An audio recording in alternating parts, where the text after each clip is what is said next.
Hoje é comum ver pessoas do mundo artístico de repente declarando que são evangélicas. Alguns continuam da mesma forma, com a mesma vida. Já outros passam por grandes mudanças, até na maneira de falar, de conversar. Parecem ter até se tornado fanáticas às vezes. Será que entregar a vida a Deus requer assim algum tipo de mudança? Se eu sou salvo pela graça e não pelas obras, para que servem as mudanças que ocorrem na minha vida?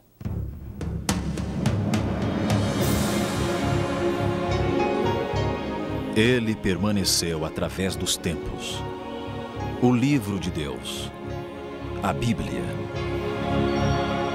Indispensável em nosso mundo complexo. Está escrito, transmitindo esperança ao redor do mundo. Apresentado por Fernando Iglesias. Hoje, espelho, espelho meu. Você se lembra que no programa anterior nós conhecemos melhor a Saulo, aquele religioso a toda prova? Você se lembra como ele se referia a ele mesmo? Ele dizia, circuncidado ao 8º dia, da linhagem de Israel, da tribo de Benjamim, hebreu de hebreus, quanto à lei, fariseu, quanto ao zelo, perseguidor da igreja, quanto à justiça que há na lei, irrepreensível. Você viu só? Saulo era assim, um religioso a toda prova, mas religioso segundo a sua própria visão. Saulo pensava que se ele guardasse a lei de Deus, ganharia a salvação. Paulo era, na verdade, um legalista. É assim que é chamado todo aquele que coloca a lei como meio de conseguir a salvação. O legalista concentra sua atenção no comportamento. Ele ensina e vive a chamada religião do não. Os legalistas, em geral, se tornam fanáticos e as religiões estão cheias de fanáticos. São pessoas que levam, assim, uma vida amargurada, sem sabor, sem alegria e que, por terem uma vida vazia, acabam gastando a maior parte do seu tempo reparando e olhando na vida dos outros. Saulo era um fanático, capaz de perseguir cristãos que diziam que a salvação era apenas pelos méritos de Jesus, de graça. Saulo era sincero, mas estava sinceramente errado. Saulo conhecia a lei de Deus, mas não conhecia a Deus, o dono da lei, o Pai. Deus, com seu amor, quis revelar a Saulo o seu verdadeiro caráter, mostrar como Saulo estava enganado com o caráter de Deus. Assim, Deus usou o melhor meio que ele tem para revelar ao homem. Mostrou a Jesus. O próprio Paulo, emocionado, contou mais tarde como foi o seu encontro com Jesus. Isso está em Atos, no capítulo 26, versos 13 e 14. Ao meio-dia, ó rei, indo eu a caminho afora, vi uma luz no céu, mais resplandecente do que o sol, e caindo todos nós por terra, ouvi uma voz que falava em língua hebraica, Saulo, Saulo, por que me persegues? Então eu perguntei, quem és tu, Senhor? Ao que o Senhor respondeu, eu sou Jesus, a quem tu persegues. Dá para imaginar o que Saulo sentiu naquele momento? Ele era perseguidor dos cristãos e os perseguia porque diziam que Jesus era o Messias, o Deus homem, que Jesus havia ressuscitado, que Jesus havia ido para o céu e estava à direita de Deus, que Jesus salva pela graça sem que tenhamos que nos esforçar para guardar a lei. Saulo tinha certeza de que a ressurreição de Jesus era uma mentira. Então, de repente, Jesus aparece no meio do caminho e declara a Saulo que quem persegue cristãos está perseguindo a ele mesmo, perseguindo ao próprio Jesus. Tudo aquilo já teria sido suficiente para mostrar a Saulo quem era Jesus e o que ele queria. Saulo pensou que Jesus iria acabar com a vida dele, mas ao invés disso, Jesus diz, mas levanta-te e firma-te sobre teus pés, porque por isto te apareci, para te constituir ministro e testemunha. Logo depois, Jesus apareceu a Ananias, que era um seguidor de Jesus, um profeta. Disse-lhe o Senhor numa visão, vai à rua que se chama Direita, procura por Saulo, pois ele está orando. Ananias, porém, respondeu, Senhor, de muitos tenho ouvido a respeito desse homem, e para aqui trouxe autorização para prender a todos os que invocam o teu nome. Mas o Senhor lhe disse: vai, porque este é um instrumento escolhido para levar o meu nome perante os gentios e reis e os filhos de Israel. Então Ananias foi e, entrando na casa, impôs sobre ele as mãos, dizendo: Saulo, irmão, o Senhor me enviou, o próprio Jesus que te apareceu no caminho por onde vinhas, para que recuperes a vista e fiques cheio do Espírito Santo. Imediatamente lhe caíram dos olhos como que umas escamas e tornou a ver. A seguir levantou-se e foi batizado. Então, a Bíblia conta o resultado que isso teve na vida de Paulo. Você percebeu que agora, depois do batismo, eu passei a chamar Saulo de Paulo? Isso é para demonstrar a transformação na vida de Saulo. Veja só o que está escrito em Atos, capítulo 9, verso 20 e 21. E logo pregava nas sinagogas, afirmando que Jesus é o Filho de Deus. Todos os que o ouviam estavam atônitos e diziam: não é esse o que exterminava em Jerusalém os que invocavam o nome de Jesus? E veio aqui precisamente com o fim de os levar amarrados aos principais sacerdotes? Agora era Paulo quem começou a ser perseguido pelos judeus. E os cristãos ainda estavam confusos. Não sabiam o que pensar de Paulo. Ele mudou radicalmente de atitude. Parecia até um espião querendo se infiltrar no meio dos cristãos. Quando alguém aceita o Evangelho, haverá duas reações entre os amigos dessa pessoa. Um grupo, quando começar a sentir a presença de Jesus naquela vida, vai se aproximar do Senhor Jesus e do mensageiro, o amigo. O outro grupo rejeitará totalmente a Jesus e se afastará completamente de quem agora está vivendo uma vida ao lado do Mestre. Paulo via cada dia mais que as obras da lei não traziam salvação. Ele via cada dia mais que nada do que nós fazemos pode contar pontos para a nossa salvação.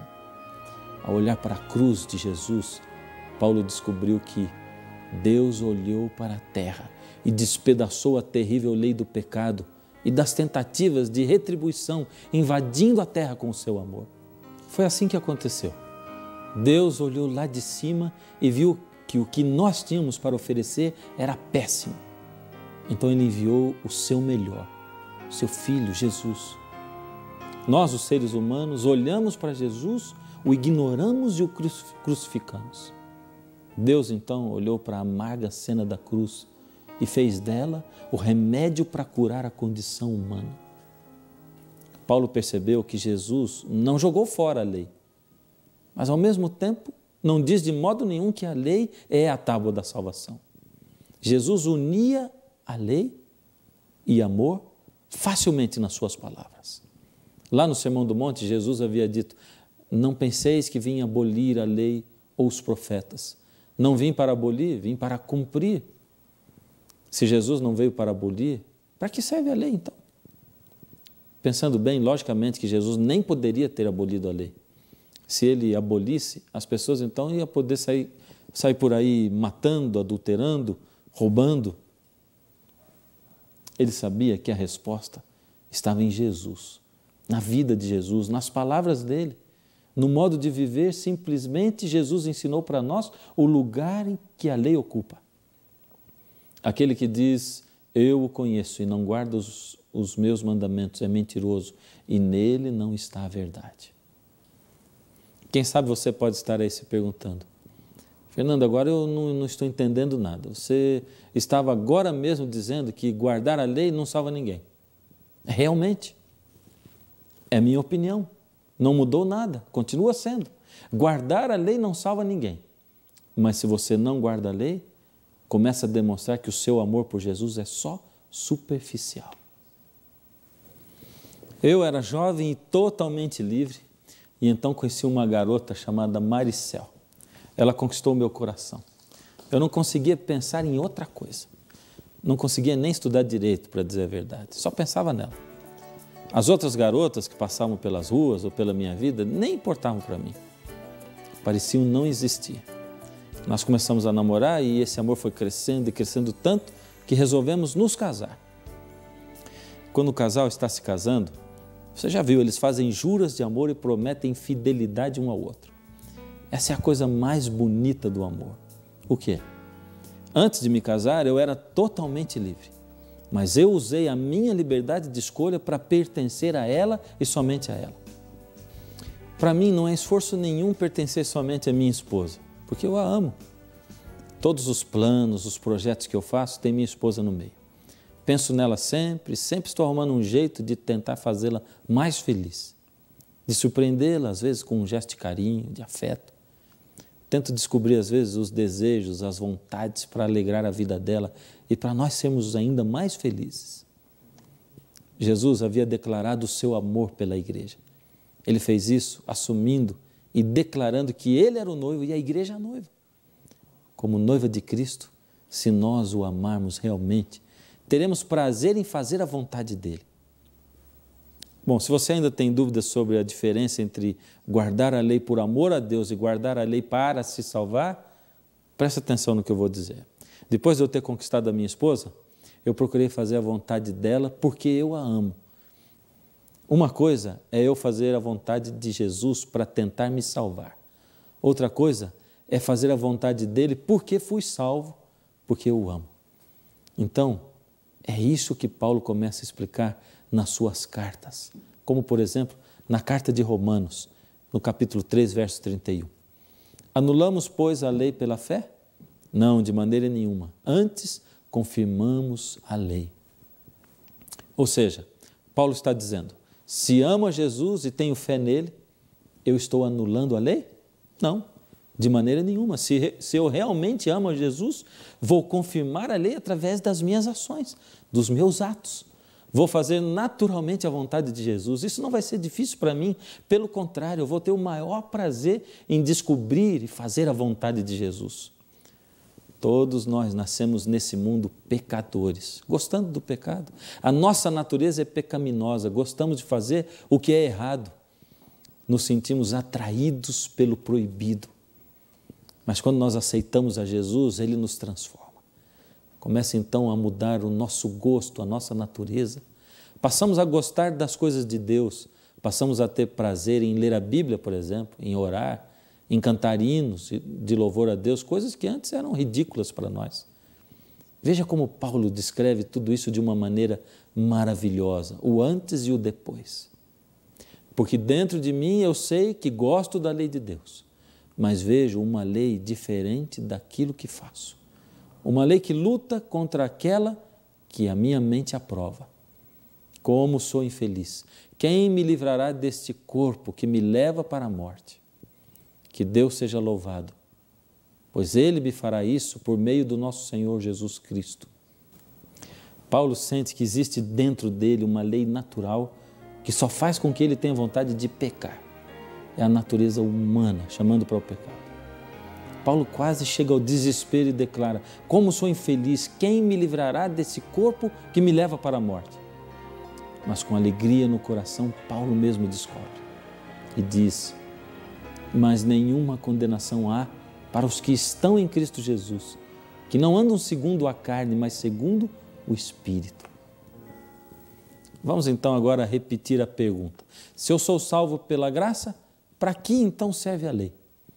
E Paulo novamente responde, visto que ninguém será justificado diante de Deus por obras da lei, em razão de que pela lei vem o pleno conhecimento do pecado. Mas isso só dura enquanto nós permanecemos ligados a Jesus, em Jesus. Foi por isso que Jesus usou o exemplo da videira, dizendo, eu sou a videira verdadeira e vós os ramos. Quem permanece em mim e eu nele, esse dá muito fruto, porque sem mim nada podeis fazer. Se formos nos afastando de Jesus, deixando de permanecer nele, deixando de meditar na Bíblia, de orar, de gastar tempo com Jesus, cada dia nós vamos nos desligar de Jesus e as nossas ações vão voltar a ser diferentes das ações de Jesus. Vamos voltar a viver em pecado. Aí é a hora que a lei entra em cena. Ela nos condena. Porque nós estamos tão longe de Jesus que os nossos atos começam a ser terríveis.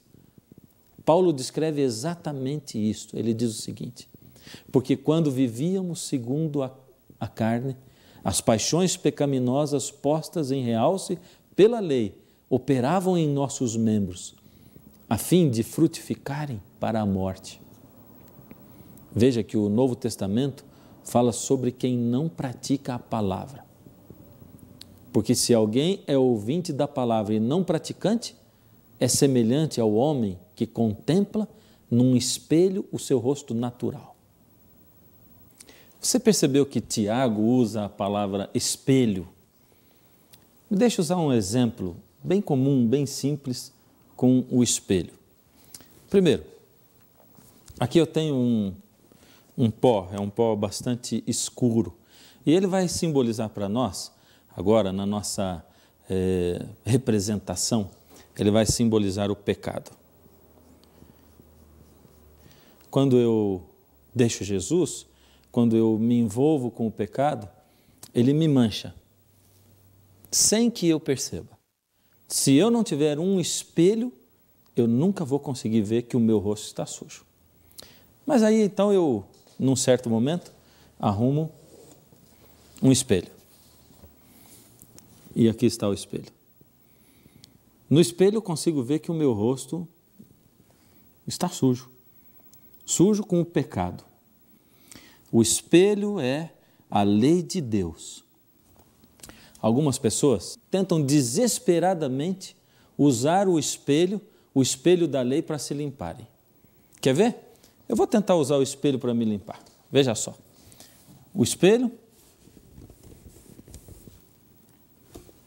eu posso esfregar o espelho no meu rosto o quanto eu quiser e o meu rosto vai continuar sujo, porque o espelho não me limpa. Assim como cumprir os requisitos da lei não vai fazer com que eu me limpe do meu pecado. São essas pessoas os legalistas, como foi Saulo. Eles tentam fazer as boas obras, usar o espelho da lei para se limparem do pecado. Usam as boas obras e apresentam a Deus, tentam usar a lei para se salvar. Isso é o mesmo que tentar limpar o rosto com o espelho. Isso é totalmente inútil, não vale nada para limpar o meu rosto. Quem tenta guardar a lei para se salvar, tenta o impossível. Veja o que está lá em Gálatas, capítulo 3, verso 11. E é evidente que pela lei ninguém é justificado diante de Deus, porque o justo viverá pela fé. Quando o espelho da lei não serve para me salvar ou para me limpar, Jesus, sim, Jesus e a sua graça, Jesus, a água da vida, Ele pode me limpar, Ele pode me salvar. E a palavra de Deus diz, porque pela graça sois salvos mediante a fé. E isso não vem de vós, é dom de Deus. Você quer ver o que acontece quando eu pego e uso a água, a graça de Jesus para me limpar? Você se lembra? Com a lei eu não consegui, mas com a água da graça de Jesus, aí é diferente.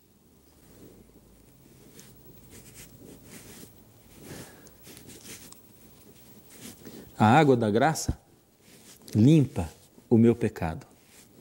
E aí, tudo desaparece. Você percebeu só? Não é o espelho da lei que apaga o meu pecado, é a água da graça. Ela é que me limpa do pecado. Mas, de qualquer maneira, nós não vamos esquecer que ainda assim vamos precisar do espelho da lei para nos mostrar aonde está o nosso pecado cada vez que nos afastamos de Deus. E é por isso que a palavra de Deus diz assim, que diremos, pois? É a lei pecado? De modo nenhum, mas eu não teria conhecido o pecado, senão por intermédio da lei. E quem escreveu isso foi Paulo, em Romanos 7:7. A lei só aponta, mostra o meu pecado. Eu sei que você aprendeu a confiar no programa Está Escrito, como sendo um programa sério que tem a Bíblia como prioridade.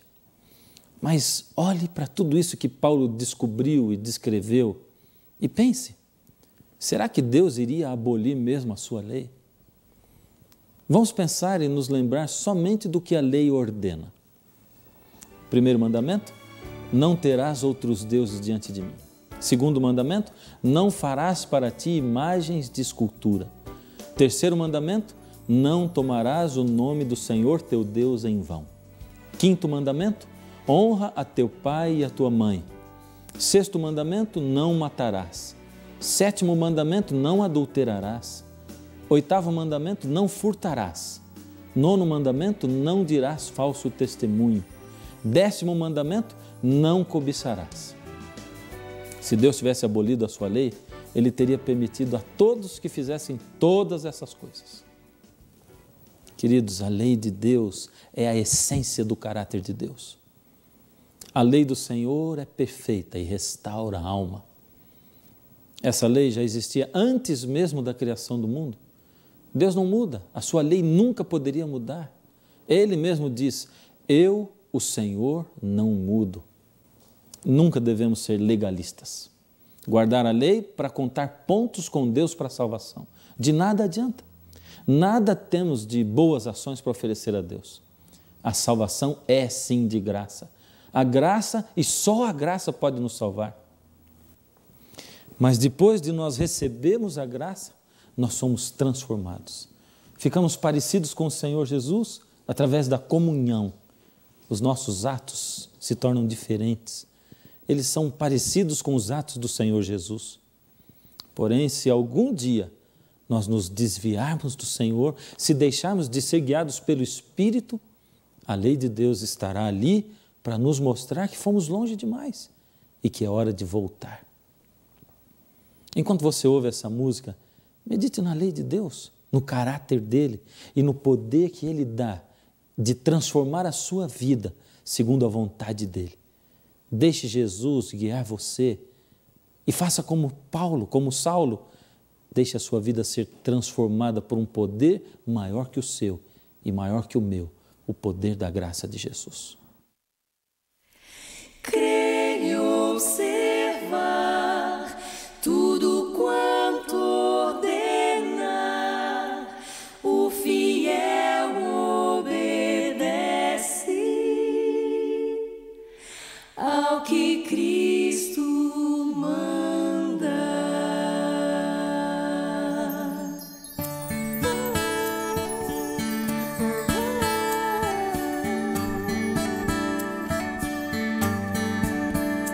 Em Jesus confia, sua lei observar. Oh, que idoso, que bênção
Antes de terminar o programa de hoje, antes da oração, eu quero ainda que você responda para você mesmo uma pergunta.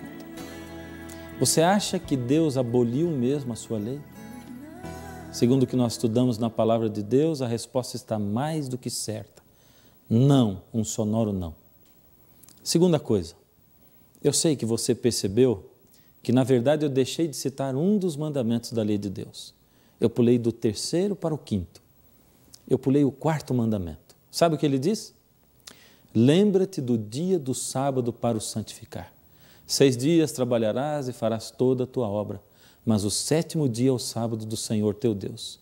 Porque em 6 dias fez o Senhor Deus os céus e a terra, o mar e tudo que neles há. E ao 7º dia descansou, por isso o Senhor abençoou o dia de sábado e o santificou. Bom, vamos voltar agora à declaração anterior. Você viu que na Bíblia a lei de Deus não foi abolida. Será que o sábado que está na lei de Deus ainda deve ser guardado? Será que não deve ser outro dia? Será que Deus aceita com que eu guarde todos os 9 mandamentos e só não guarde o sábado? Será que Jesus guardou o sábado? Será que os seus discípulos guardaram o sábado? Tudo isso e muito mais espera por nós nos próximos 4 programas desta série 24 horas de descanso. Agora eu quero ficar aqui com você, mas quero orar com você. Quero um momento de reflexão para que você, com a ajuda de Deus e pelo poder dele, possa meditar em tudo que você aprendeu hoje. Ore comigo.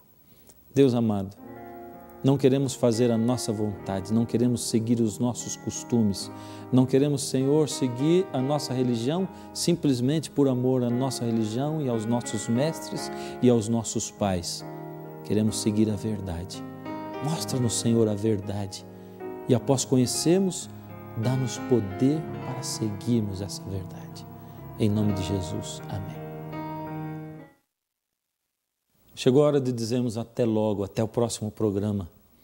E eu vou ficar aqui esperando por você, para nós estudarmos a Bíblia, a Palavra de Deus, porque é nela que está escrito: nem só de pão viverá o homem, mas de toda palavra que sai da boca de Deus. Crer e observar.